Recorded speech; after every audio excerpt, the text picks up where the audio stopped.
할렐루야. 오늘은 추수감사주일입니다. 특별히 우리가 이 절기 때마다 이 성찬을 행하여서 주님의 사랑 안에 다시 들어가곤 합니다. 우리는 지금까지 가르치고 고치시는 주님의 사역에 대하여 말씀을 들었습니다. 가르치는 것은 우리의 혼에 관한 문제입니다. 내가 어떤 지식을 가지고 있느냐, 어떤 사고방식을 갖고 살아가느냐, 지정의가 어떻게 돼야 되는가. 그래서 적극적으로, 능동적으로, 또 긍정적으로 살아가시라고 이야기했죠. 그런 것을 가르쳐 주셨죠. 두 번째는 고쳐주셨습니다. 고치는 것은 육에 관한 겁니다. 우리가 육신을 가지고 있기 때문에 피곤합니다. 먹어야 됩니다. 아픕니다. 그래서 우리의 육신에 약하고 육신이 아픈 것들을 고쳐주십니다. 그것은 예수의 이름으로 고쳐줍니다. 그 예수의 이름은 얼마나 능력이 있느냐. 주님께서 십자가에 달리심으로 말미암아 그분이 이뤄놓으신 게 많습니다. 그래서 첫째는 그가 찔림으로 우리의 허물을, 그가 상음으로 우리의 죄악을, 그가 징계를 받음으로 하나님과 우리가 평안을 누리고, 그가 채찍에 맞음으로 우리가 나으립니다. 그 예수의 이름을 가지고 오늘 육체의 질병자들, 영혼, 육을 다 구원하는 역사가 거기에 있는 겁니다. 그래서 예수의 이름으로 안전병기를 일으키는 거예요. 우리도 예수의 이름의 능력을 알 때 육체의 질병을 가진 모든 자들에게 예수의 이름으로 명하노니 나서라 할 수가 있는 거예요. 그 능력을 우리 주신 거예요. 우리가 몰라서 사용 못하고 있지. 그리고 이제부터는 천국 복음을 전파하십니다. 천국 복음이라는 건 뭐냐 하면은 우리의 영이 하나님과 회복되는 걸 이야기하는 거예요. 내 영에 주시는 말씀입니다. 사람은 이 땅을 살면서 세상에 짐을 지고 가고 있어요. 인생살이가 힘듭니다. 그건 왜냐? 영적으로 주님과 단절되어 있기 때문에 만족함이 없는 거예요. 내 영이 회복이 되고, 내 영이 주님을 알게 되고, 내 영이 주님을 믿고, 내 영이 주님을 찬양하면은 다 잘 되는 거예요. 그렇기 때문에 천국 복음은 그 영이 하나님과 하나님의 자녀가 되라고, 하나님의 백성이 되라고 전도하는 거죠. 그게 천국 복음입니다. 이 천국 복음을 전파하는 데 있어서 이 가장 중요한 얘기는 수고하고 무거운 짐진 자들아 다 내게로 오라. 내가 너희를 쉬게 하리라. 한마디로 인생의 문제를 해결해 주겠다. 그게 천국 복음입니다. 여기는 여러 가지 많은 것들이 포함되어 있죠. 그러나 중요한 것은 인생의 문제를 해결하는 거예요. 그게 천국 복음입니다. 이 천국 복음을 전파하는 데 있어서 영혼, 육에 골고루 그 천국 복음이 전해지고 있다는 겁니다. 어떤 사람은 육신의 짐을 지고 있고, 어떤 사람은 영혼의 죄짐을 지고 있고, 어떤 사람은 지정의에 세상 살아가는데 삶의 목적을 알지 못하고 어떻게 살아야 될지, 왜 살아야 될지, 무엇을 위해서 살아야 될지 모르고 그 인생을, 주어진 인생을 방황하면서 살아가는 자들에게 어떻게 살아야 할지를 딱 가르쳐주는 그런 혼의 문제, 그 영혼, 육에 대한 모든 천국 복음이 전파되는 겁니다. 그러므로 이 복음은 육체적으로는 아픈 사람에게 필요한 거죠. 천국 복음은. 또 지적으로는 방황하는 사람에게 필요하죠. 그 영적으로는 죄 때문에 고민하는 사람들한테 필요한 거예요. 천국 복음은 병든 자에게 필요하지 건강한 자에게는 필요 없습니다. 죄인에게 필요하지 의인에게는 필요하지 않습니다. 가난한 자들에게 필요하지 부자들에게는 필요가 없습니다. 인생이 갈급한 자들에게 필요한 거지 인생에서 즐거움을 누린 자들에게는 천국은 필요 없는 거예요. 그러므로 이 천국 복음은 가난한 자들에게, 병든 자들에게, 약한 자들에게, 세상적으로 방황하는 자들에게, 소망이 없는 자들에게 천국은 전파되고 필요한 겁니다. 이 복음이 이 한민족, 이 한반도 땅에도 돌아왔습니다. 경상도 지역에 돌아온 지는 불과 120년이 정도밖에 안 되는 거예요. 얼마나 짧은 세월인지 모릅니다. 그러나 그 세월 동안에 수많은 세월이 지나가면서 여러 세대가 생기고 오늘 이 시간까지 여러분이 여기에 앉았지만 우리 신앙의 뿌리를 잘 알 필요가 있다는 거예요. 이 경상도 지역을 통틀어서 아무도 그 천국 복음을 전해줄 사람이 없었습니다. 그런데 미국의 선교사들이 천국 복음을 들고 서울, 부산, 평양에 왔습니다. 그리고 부산에 도착한 선교사가 있어 1891년입니다. 부산에 도착을 했는데 그들은 지혜롭게도 지식도 가져왔고 의술도 가져온 거예요. 그들은 정말 지혜롭게도 육신에게 필요한 것을 공급하기 위해서 의사들이 온 거예요. 의술을 가지고 온 거죠. 그래서 예수를 믿으라고 말하기 전에 아픈 사람을 고쳐주기 시작한 거예요. 왜? 예수 그리스도의 사랑을 보여줘야 되거든요. 주님의 사랑을 보여주는 것이 천국 전파거든요. 그러면서 예수를 믿으라고 이야기할 때 예수가 누구냐고 물을 때 그 깊은 예수를 가르쳐 주는 거예요. 그래서 그들이 예수를 믿고 세례를 받고 교인이 되는 거예요. 그러므로 제일 먼저 주는 것은 예수의 사랑을 보여주는 거예요. 예수는 보이지 않기 때문에 사랑을 보여주는데 이 사람들에게 필요한 사랑이 뭐겠습니까? 제일 빠르고 쉬운 게 병 고쳐주는 거죠. 그래서 의사들이 와서 부산에서 병을 고쳐주기 시작하니까 경상도 상주에 계시던 어떤 분이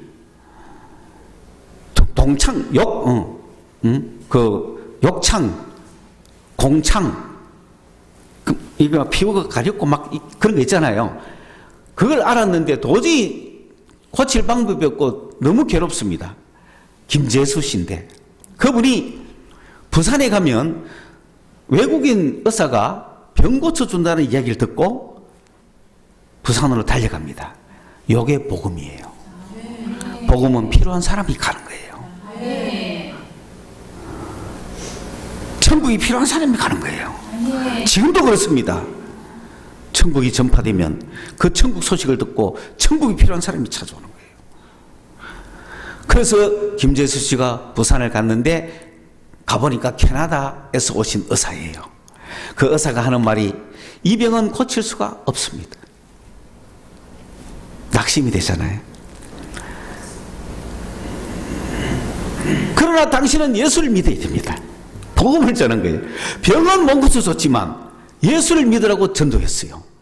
그래서 예수가 누구냐고 물었을 때 예수에 대한 이야기를 가르쳐주고 그분이 이런 분이라고 이야기하니까 김재수 씨가 거기서 예수를 믿고 세례를 받았어요. 이 김재수 씨가 세례를 받고 그 다음 해에 자기 고향에 가 있었는데 1894년도에 그 부산에 본부를 차렸던 배위량 선교사님이 경상도 전역을 전도하기 위해서 대구를 거쳐서 상주로 올라갔어요. 상주에 올라갔을 때 그 김재수 씨를 만난 겁니다. 다시. 그 김재수 씨를 만나가지고 김재수 씨가 그 배위량 선교사를 따라 부산으로 내려간 겁니다.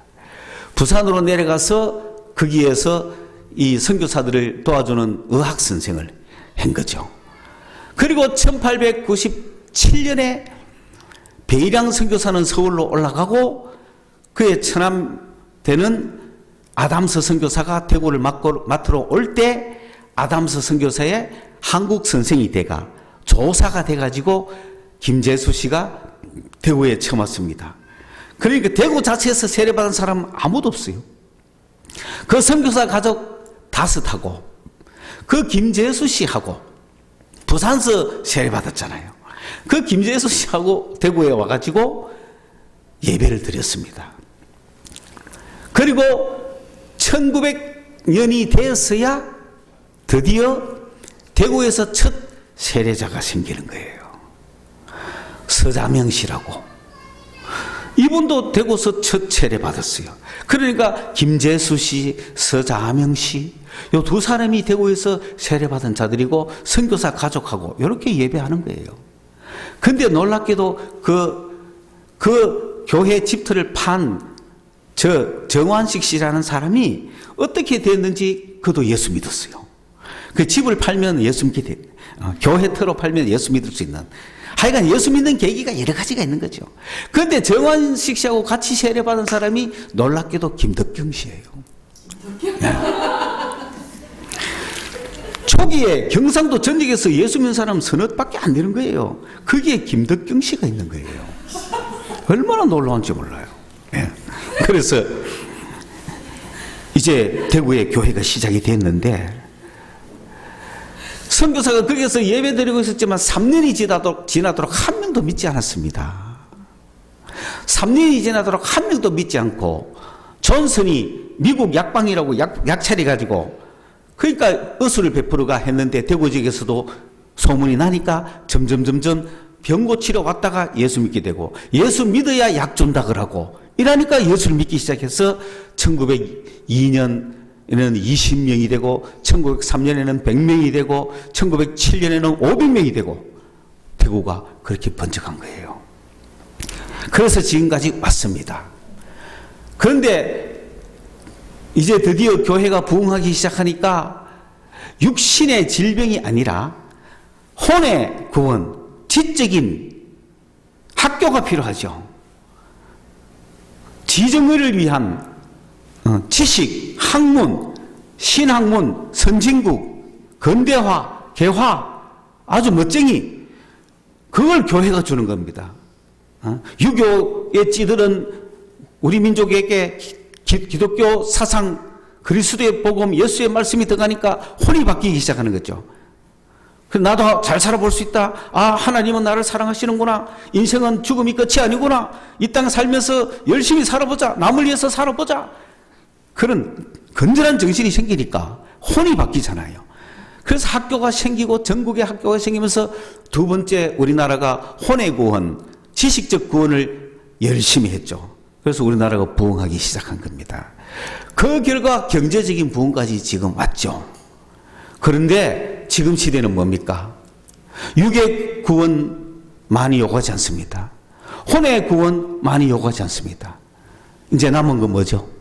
영의 구원 하나 남은 겁니다. 영적으로는 피폐한 거예요. 영적으로는 갈망하는 거예요. 천국 복음이 필요한 겁니다. 이제는 영적인 일으키심, 영적인 살아남이 필요한 거예요.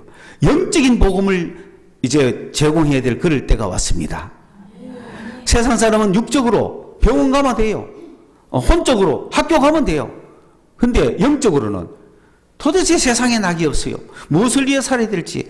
돈 번다고 살아봤지만 거기고 죽음의 문제를 해결할 길도 없고 세상의 모든 문화를 즐겨봐도 재미도 없고 인생이 왜 사는지 재미가 없기 시작하는 그러니 죽음이 눈앞에 오니 죽음이 두렵고 이런 시대에 이제 우리에게 필요한 복음은 영적 복음이에요. 그들의 영이 하나님과 살아가는 이 기쁨의 복음이 시작이 되는데 이 시작을 이제 우리 교회가 여기서 다시 초대교회처럼 시작해야 됩니다. 그런 영적 세례를 받은 사람이 몇 명 있겠습니까? 3년간을 목회했지만은 세례받은 사람 한 명도 없었던 그 시대처럼 우리가 지금 성령 받는 사람, 영적으로 거듭나는 사람이 몇 명 없다 할지라도 우리 교회는 다 영적으로 거듭난 사람이 돼가지고 100여 년 전에 1900년대에 시작했던 그 복음처럼 2020년도에 우리는 영적 복음을 시작해야 합니다. 한 명 한 명에게 예수 그리스도의 사랑을 줘서 성령을 줘서 영적 복음을 시작해야 됩니다. 하나님의 나라를 시작해야 됩니다. 그것을 위해서 여러분을 부르신 거예요. 네? 그 당시에 그 교회에 온 사람이 몇 명 되겠어요? 상주에서 오셨고 칠곡에서 오셨고 구미에서 오셨고 막 그랬던 거예요. 오늘 여기다 보세요. 영덕국에서 오셨지, 저 영양 남시도 오셨지, 칠곡, 곳곳에서 와가, 어성, 전부 이곳에 와가, 여기 앉아가, 우리가 정말 이 천국 복음이 전해지도록 주님 다시 한번 초대교회처럼 기도하는 겁니다. 그래서 10명이 20명, 100명, 500명, 1000명이 되게 해달라고 대구 지역을 향하여 다시금 복음의 출발을 해야 되는 것입니다. 그래서 우리는 무엇을 딱 알아야 되느냐면 예수 그리스도를 내가 믿을 때, 예수 그리스도에 대한 설명을 들을 때 예수님은 2000년 전에 유대 땅 베들레헴에서 탄생하셨고 그 당시에 총독에게 재판받아가지고 사형에 언도받았고 그리고 사형 집행을 해서 AD 30년경에 십자가에서 돌아가셨고 무덤에 장사가 됐지만은 그 무덤 안에는 비어 있었고 예수는 부활했다는 소문이 들리기 시작했다. 그래서 부활을 목격한 제자들이 오늘 이 시간까지 예수님을 전하시고 어떻게 죽은 인간이 부활할 수 있느냐? 그게 인간의 소망이라는 거죠. 우리도 예수를 믿으면 부활할 수 있다는 거예요. 그 소망을 그때 주신 거예요. 그런데 그분이 이 땅에 계시냐? 그러지 않고 성천하셨다는 거죠. 하늘나라 가셨으면 우리는 어떻게 하느냐? 어떻게 살아가란 말이냐? 그런데 예수님이 하늘나라 가신 이유는 성령을 보내주셔서 그래서 성령을 오늘 우리가 받으면 성령이 우리를 저 하늘나라까지 인도해 주신다. 이게 복음이에요. 그래서 예수님을 내가 나의 주님으로 나도 예수님을 믿습니다 라고 고백할 때 하나님의 자녀다 그렇게 이야기하는 거예요. 너는 하나님의 자녀다. 하나님의 자녀는 하나님을 아버지로 부를 수 있기 때문에, 하나님이 내 아버지가 됐기 때문에 아버지한테 모든 걸 맡길 수 있으니까 걱정, 근심, 염려가 전혀 없는 겁니다. 왜 아버지가 있는데 염려하시고 걱정하십니까? 여러분한테는 아버지가 인상이 좋았든 안 좋았든 상관없어요. 하늘의 아버지는 좋으신 분이에요. 세상을 만드실 때도 다 좋다고 말씀하신 분이에요. 좋으신 하나님이에요. 하나님이 날 이래 보면 어떡할까, 날 저래 보면 어떡할까 하지 마세요. 그렇지 않습니다. 너무나 사랑 많으신 아버지예요. 아버지가 있는데 걱정하지 마세요. 무조건 감사하셔야 돼요. 하나님이 내 아버지니까 감사하잖아요.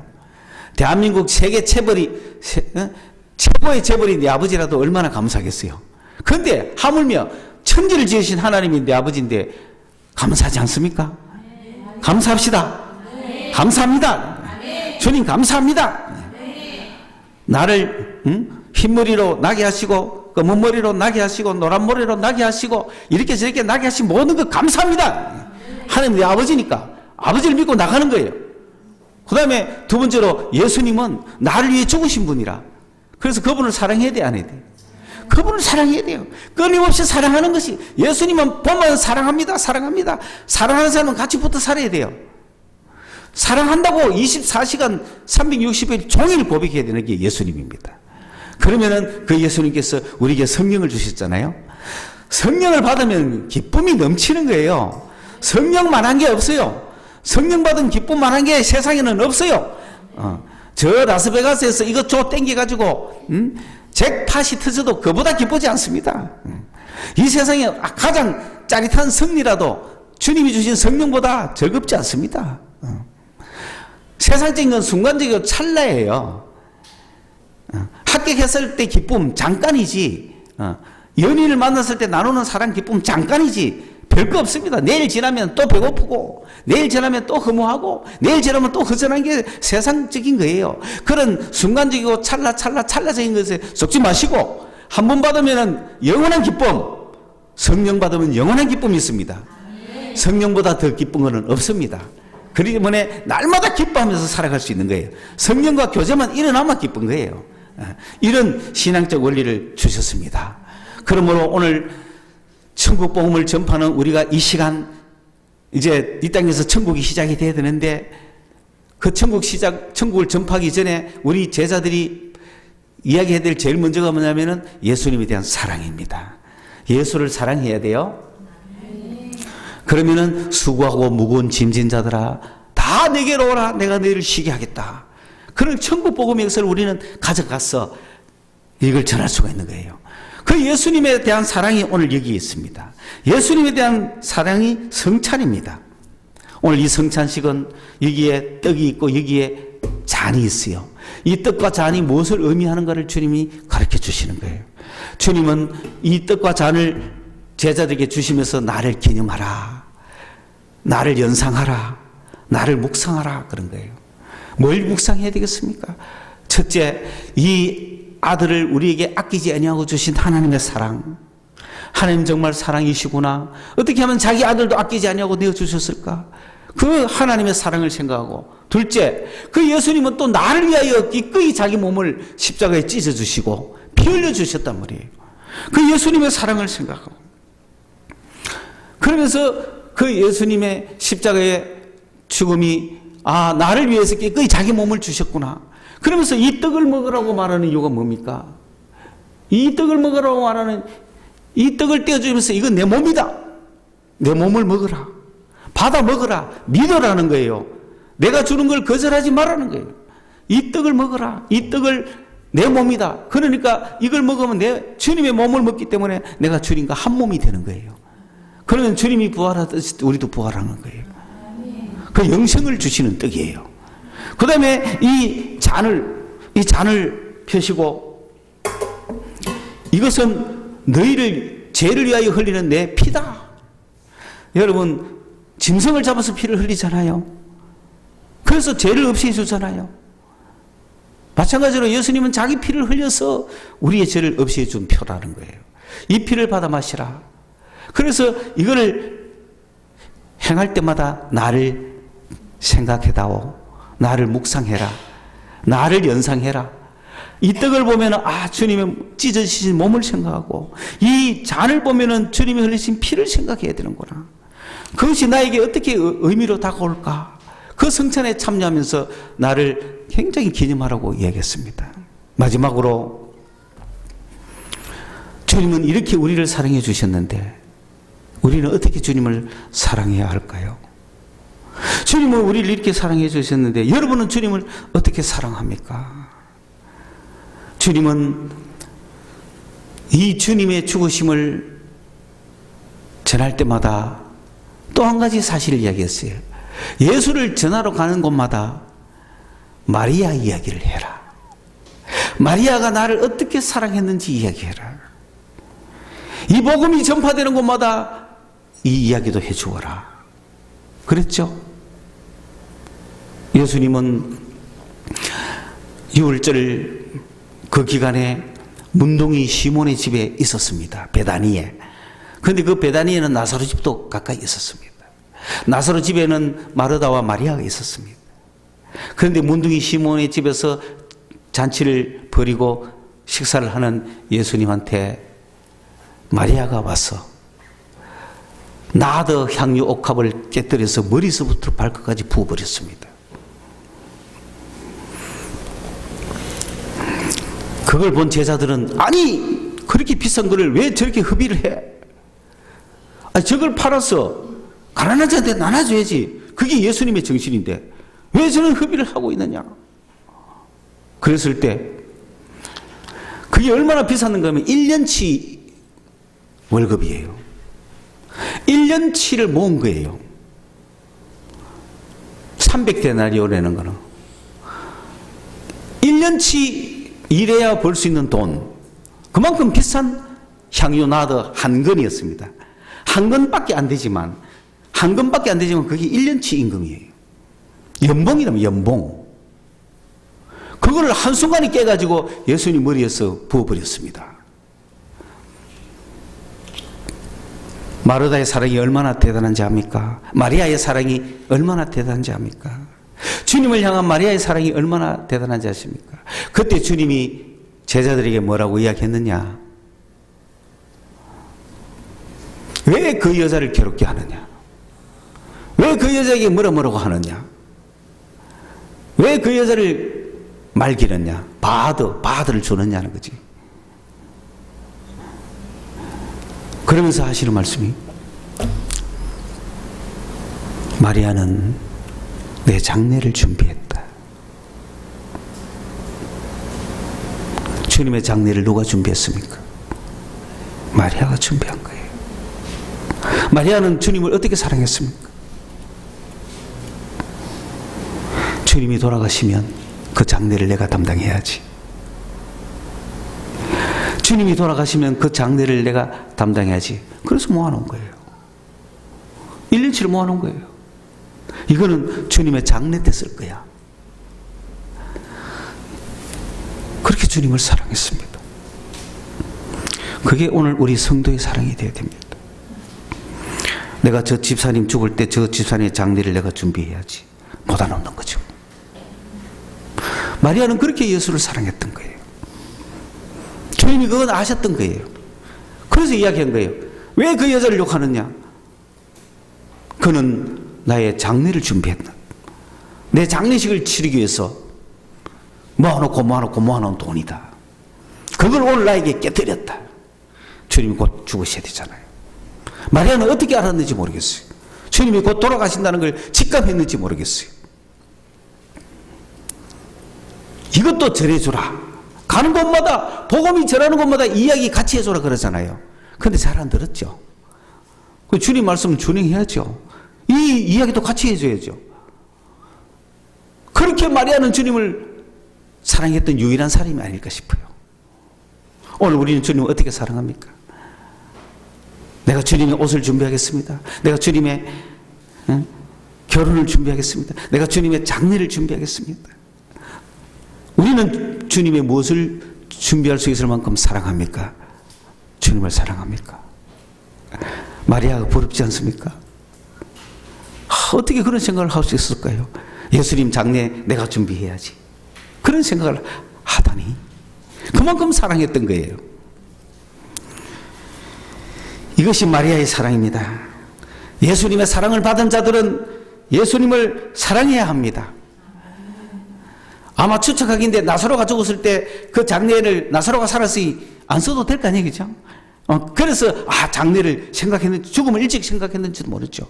여러분 식구 중에 죽은 자가 있으면 죽음을 일찍 생각할 수밖에 없죠. 그래서 첫째는 주님 우리를 얼마나 사랑했는지를 알아야 됩니다. 그리고 나도 주님을 사랑해야 됩니다. 주님의 사랑을 이웃에게 그리고 전해줘야 됩니다. 이웃에게 전해줘야 됩니다. 가난한 자, 수고하고 무거운 짐진 자들에게, 수고하고 무거운 짐진 자들에게 예수의 이름을 가지고 나갔어. 예수의 사랑을 가지고 나갔어. 표현해 주는 거예요. 그들이 필요한 자들에게 주는 거예요. 필요 없는 자들에게 주지 마세요. 받지도 않습니다. 필요한 자들에게 주세요. 영적으로, 혼적으로, 육적으로 필요한 사람에게 예수를 주세요. 이 성령의 역사, 영의 구원을 그들에게 주셔야 됩니다. 오늘 우리가 그런 복음을 전달해 가기 위해서는 우리가 먼저 예수의 사랑을 알아야 되잖아요. 이 떡과 이 잔을 받으면서 예수의 사랑을 묵상하십시오. 그리고 예수의 그 사랑을 내가 이웃에게 전달하겠다고 결심하십시오. 그랬을 때 우리는 주님의 한 몸이 되는 거, 내 피를 흘린 거, 내가 묵상하면서 이 시간 주님께 고백을 하면서 성찬에 참여하면서 앞으로 천국 복음을 위해서 나아갈 수 있는 준비하는 자들이 될 것입니다.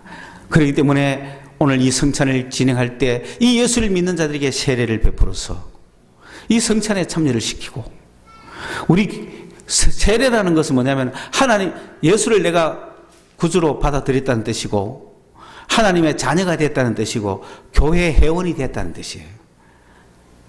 그러므로 세례를 통하여서 내 믿음이 약하든 강하든 관계없이 그런 예식을 통하여서 우리가 교회에 입회하게 되는 입문이 되는 겁니다. 이런 세례를 우리 교회가 앞으로 많은 사람에게 베풀어서 어떻게 베풀 수 있습니까? 주님의 사랑을 보여주는 거예요.